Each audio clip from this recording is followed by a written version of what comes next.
राजधानी दिल्ली में केंद्रीय मंत्री स्मृति ईरानी द्वारा सीएम अरविंद केजरीवाल पर लगाए गए आरोपों पर मुख्यमंत्री मनीष सिसोदिया ने पलटवार किया है। दिल्ली की जनता ने 15 साल तक आपको मौका दिया, लेकिन नगर निगम ने कोई कार्य नहीं कराया। अब आपकी सरकार को जनता हटाने का मन बना चुकी है और अरविंद केजरीवाल को एमसीडी में देखना चाहती है, तो आप रो रहे हैं कि पैसे नहीं दिए।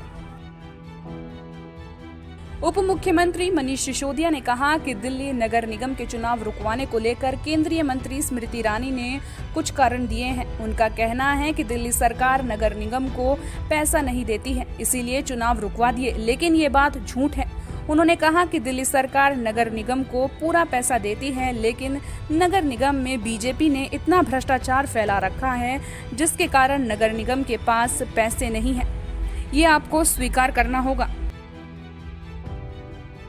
आज देश को ये पता चलना चाहिए कि आखिरकार भारतीय जनता पार्टी ने और केंद्र सरकार ने दिल्ली के चुनाव आयोग को आखिर क्या धमकी दी है। सीबीआई की धमकी दी है कि चुनाव रोक दो, नहीं तो सीबीआई छोड़ देंगे आपके ऊपर। ईडी की धमकी दी है कि चुनाव रोक दो नगर निगम के, नहीं तो ईडी से आपको फंसा देंगे। क्या धमकी दी है आप लोगों ने चुनाव आयोग को? आखिर ऐसा कैसे हो गया कि चुनाव आयोग चुनाव की तारीखों के ऐलान करने के लिए पीसी बुलाता है और उससे 1 घंटा पहले आप उसको धमकी देते हैं और 1 घंटे में मामला पलट जाता है। फिर चुनाव आयोग कहते हैं हम चुनाव टाल देते हैं, चुनाव रोक दिए, तारीखें रोक दी जो चुनाव आयोग ने तय कर रखी थी। आप दिल्ली की रहने वाली हैं, दिल्ली में ही रहती हैं। आप जरा दिल्ली में घूम लीजिए, आप देख लीजिए कि भारतीय जनता पार्टी के नगर निगम ने पूरी दिल्ली को कितना गंदा करके रखा हुआ है। हर गली कूचे को कितना गंदगी फैला के रखा हुआ है, कितना कूड़ा फैला के रखा हुआ है आपके नगर निगम ने। भ्रष्टाचार कितना फैला के रखा हुआ है और कितना कूड़ा फैला के रखा हुआ है। अगर हिम्मत है तो चुनाव का सामना करके दिखाओ। दिल्ली की जनता इस बार आपको 10 सीट भी दे दे तो बहुत बड़ी चीज है।